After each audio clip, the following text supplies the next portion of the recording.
starting out, and the first 3 miles is pretty good climb. Starting at like 2,200 feet, climbing up over 4,000, I think so 4,400. It's not a bad incline, but it's constant. And already had a drop of layer. It's been unseasonably warm for this last week in Seattle, the Seattle region. It's over 50 degrees today, which is outrageous. I even saw the sun this week, which is unexpected.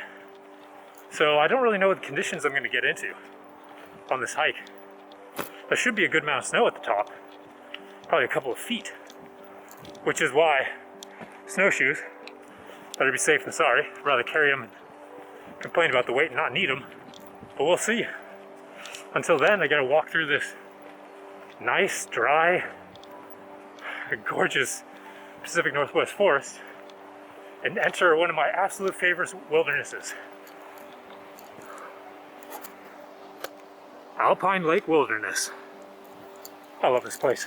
Coming up to the first trail junction here, so we've been hiking along this trail, but then there's this right-hand spur that you can see that way takes you to Grant Mountain, but that way goes to Pratt Lake, and that's where we're going. Honestly, the stream crossings and waterfalls on the side of the trail, like every 50 yards up here.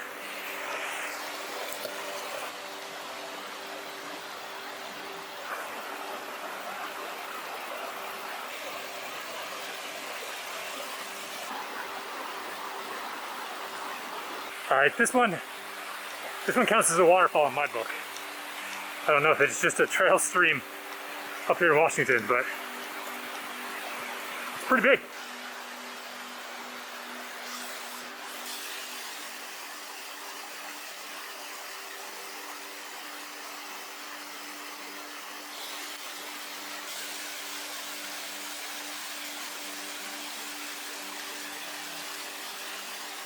I stopped to take those long exposure shots of the waterfall, and now I'm really cold. I didn't realize how much the temperature had dropped because I've been climbing this whole time. But I'm picking up the pace a little bit on trail right now, just to get my cardio back up, warm myself up. My hands are, yeah, you see that bright red. It's so cold. Somewhere just down there is the I-90 corridor.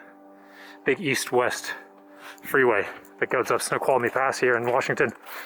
And unfortunately, it's loud.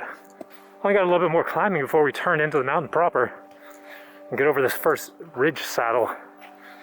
And then there'll be no more road noise. Be nice and secluded. I literally went around the corner where that last clip ended, and this. Complete snow. No more patchy snow. We have arrived at full snow. Here's another one. I'm telling you, man, these little waterfalls on the side of the trail, they're absolutely everywhere. We're at the next trail junction. That didn't take too long. So we're gonna keep on straight, slightly uphill, but if you turn left downhill, that'll take you to Olali Lake and Talapas Lake. But we're going to keep on towards Pratt Lake. Hopefully we get a good view of Olali Lake from the top ridge though. It's starting to sprinkle a bit, which might turn into snow. But the snow's gotten very deep. See behind me. But this is awesome. Look at that. It's a couple feet up here. And this trail's been just packed down super tight. Makes it really easy to hike this. It's really cloudy, but I finally got to a point along the side of the ridge where there's a vista, there's a break in the trees. And you can look down and see Olali Lake, and it is gorgeous.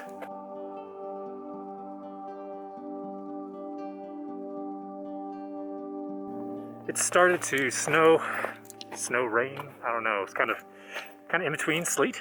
Is that what that is? Yeah, I'm a California boy, you can tell.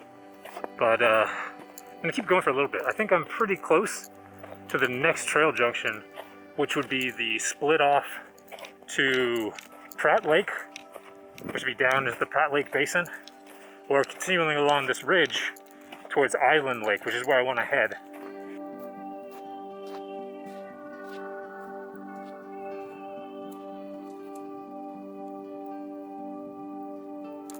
Hey, hey! Here we are, got to the third trail junction. So down that trail leads to Pratt Lake, and apparently it goes off to Malacca Lake. But if you just keep going straight, stick on the ridge right up through here, that'll take you to Island Lake. And when I was here a week ago, the snow was, oh gosh, a foot and a half deeper than it is right now. It's trapped down like this the whole way to Island Lake. I'm gonna be able to put down some good pace because I'm not climbing anymore, just run along the ridgeline. It's gonna, we'll see how far we can get. I hope this is packed all the way. That'd be awesome. I mean, there's definitely been people through here since last weekend. Looks like they broke the trail for me. I think that's a Lolly Lake right there.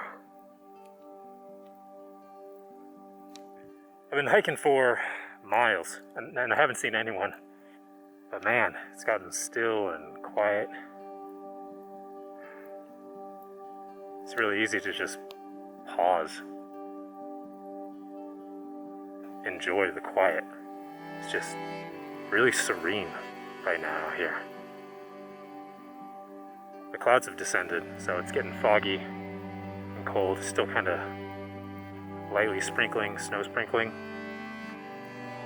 Looking out at these mountains. This is really relaxing. I don't know how to describe it. It's just, I feel very calm right now. It's quite pleasant. Feels right.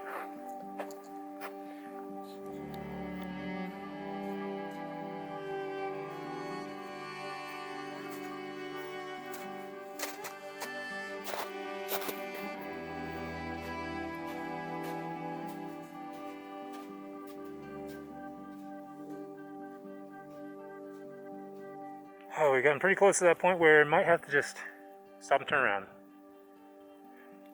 The trail is, well, quite frankly, I'm not even sure this is the trail. This is just where the footprints lead at this point. And it's very, very close to the edge of this ridge line that I'm hugging. I'm really, if the snow gives way, I don't want to go falling down that. It's not a lot holding, like especially in areas like this where there's no trees, like back there, lots of trees to hold the snow.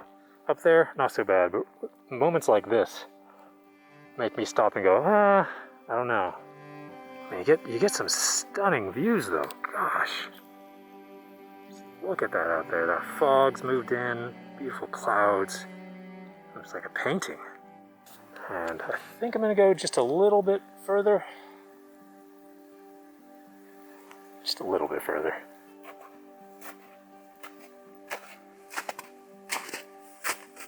Whew.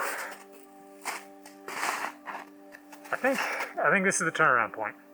Looks like I'm gonna have to come back to this trail for a third attempt to get to Island Lake. It's pretty frustrating, but at the same time, this is a really nice trail. It's maintained, it's beautiful, and there's so many vistas that I missed today because the clouds were in. So I actually am really looking forward to coming back here and giving this another hike. Hopefully on a sunnier day. But it's been fun. So I just got a break in the clouds. So I'm rushing up here because I think there's a view. Rushing. Be careful. I'm going quickly. Oh gosh. Oh, come on.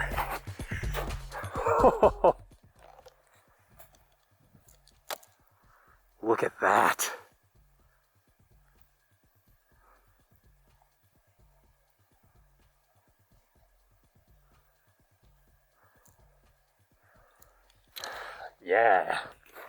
Yeah, I know I said I was turning around, but the sun came out. Who saw that coming? Dude, the sun, I haven't seen the sun all day. It's been cloudy, overcast. Man, the sun just totally invigorated me. I really want to get some good Vista shots. All right, there it is. The official farthest point on this trail I'm going.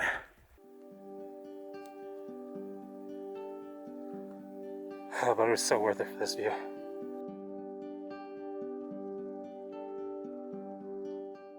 Alright, I'm trying to get some perspective here. So, this is the trail. You can see pretty steep, how just crazy steep the drop off here of this cliff is. And it's pretty steep up the way too. So I'm coming through here. And I'm taking my time, going slow. But just look at this, like right there. That foot, whoever's foot that was just about to go over the edge. Gotta be slow on these downhills. It's something I do. I don't know if other people do this or have their own version of this, but I try to keep tabs on my internal temperature, my equilibrium, see how I'm doing. Because I don't ever want to get so cold that it's dangerous. Just like I don't ever want to get so warm from sweating up a storm, at least not in cold weather or anywhere where there's a potential for hypothermia. So, one of the things I do is check my dexterity. So, let me switch hands. This will be my primary hand, my dexterous hand. So, this is me opening and closing my hand as quickly as I can. As fast as I can go. Twiggling my fingers as fast as I can. As fast as I can wiggle them. Oh, it's cold. It's not that bad. It's when I have trouble opening and closing my hands. When it takes me like that long to open and close my hands, that's when I know I'm too cold. That's my personal measurement for when I've got to stop, put on layers, do squats, you know, somehow get my cardio rate up, get the heat going again. And that's just been my way. I think everybody kind of develops their own way of measuring how they're doing. I've got similar tricks for how well hydrated I am, how much energy I've got left. Maybe I'm just weird. Maybe nobody does this. It's just a me thing. Could be. I mean, I'm a pretty weird guy. Keeps getting better and better on this down climb. Coming through these vistas that were all blocked up with fog earlier. Now they're not.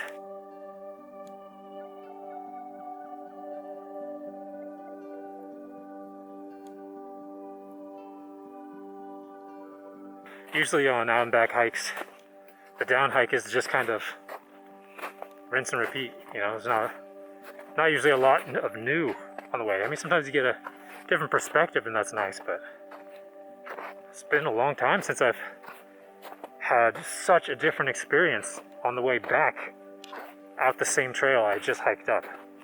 But ever since these clouds have lifted and the sun came out and it's got that blue sky, it's totally changed the tone.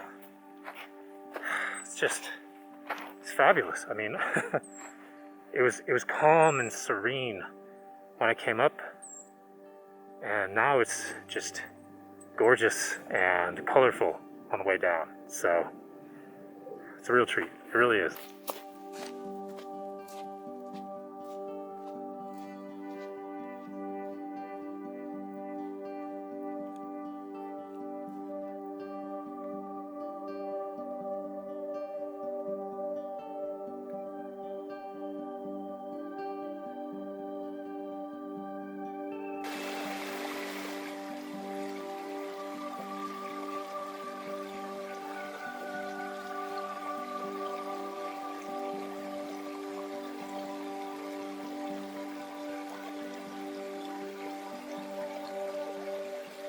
These boardwalks are awesome. Such a luxury. Just to be able to walk over top of all this water and snow. I can totally see this during early summer when there's so much water is pouring down out of here all the time. These things keeping you up and dry, keeping people coming through without ruining and eroding away the trail. Yes, it's super nice. I can't believe how much of these boardwalks there are up here. They built dozens of them. And they're well maintained too. They're not like broken through or anything. You can see how there's all these stream crossings. There's a boardwalk over every one of them, even the marshy spots in between. I'm about halfway down the mountain now, and the sun has set. I can see the smear of orange on the horizon through the canopy cover, but it's getting really dark in the tree cover. I got a little patch of dusk light right here, so I wanted to just end off by saying thank you. Thanks for sharing the experience, coming along with me, and watching the video. I hope you enjoyed it. See you in the next one.